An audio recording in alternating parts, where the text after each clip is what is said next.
From folklore and fairies to monsters and mysteries, it came from the Maritimes.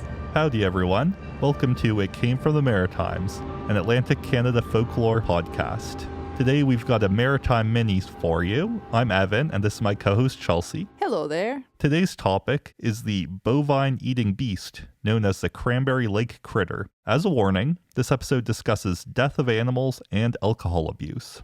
This is a story about a lake monster here in our very own Nova Scotia.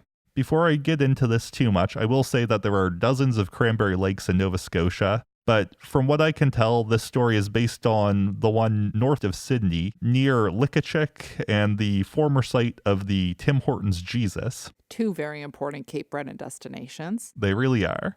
These seem like fairly small lakes, and the story describes a pretty large monster, so if you want to go looking for it, it doesn't seem like there's much space for it to hide.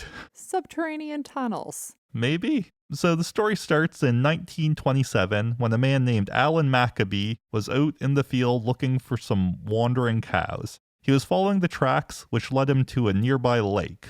He had found the cows there before, as they like to eat the weeds near the edge of the lake.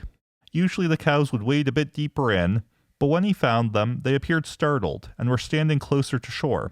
As Alan approached the water, his feet got stuck in the mud, and as he was pulling his boots out, he heard a splash, and looked up to see a large monster with a serpentine body, a head the size of the hood of a car, and it was blue-green with red eyes and whiskers like a catfish. The beast opened its mouth, bearing teeth like kitchen knives, and bit into one of the cows before dragging it into the lake. The water settled for a moment, but then it started to stir again. Alan panicked and couldn't pull his boots out of the mud, and ended up jumping out of them and chasing after the cows. He arrived home missing a cow in his boots, and his wife was unimpressed, assuming that he must have been out drinking. People heard that, and no one else believed the story for a long time, and with some reason, as for a long time, no one else saw the monster. The one other appearance was seen by Alan's son about 25 years later.